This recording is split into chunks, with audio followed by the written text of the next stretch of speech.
To begin with, in order for students to develop empathy, we often use reflective methods of teaching, reflective methods of developing historical thinking skills.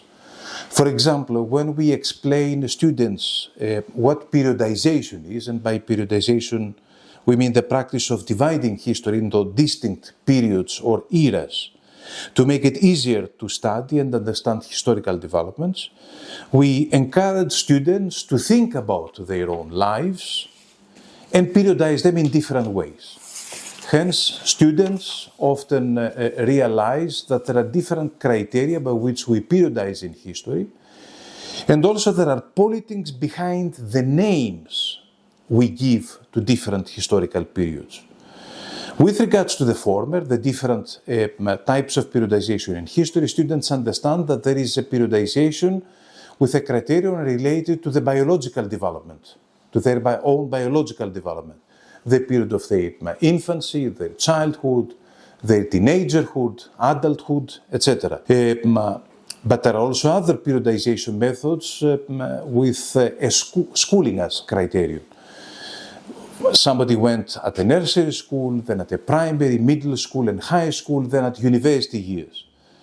Students also understand, by thinking periodization in terms of their own periods, their own personal lives, that periodization can often be an outcome of dividing history into smaller periods on the basis of some very important events. There are married students or students who are married and also have children who understand that their life before marriage and before giving birth to children was different to their lives after that, and therefore they could divide their personal lives according to important events that happened in their lives. Others who have lived for a portion of their lives abroad, they understand that a periodization could take place on the basis of where they lived.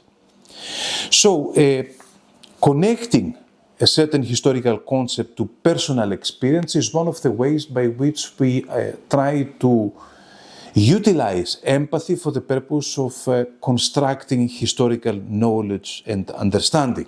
So, by teaching historical periodization through a reflective approach, students can gain a deeper understanding of how history is organized and analyzed.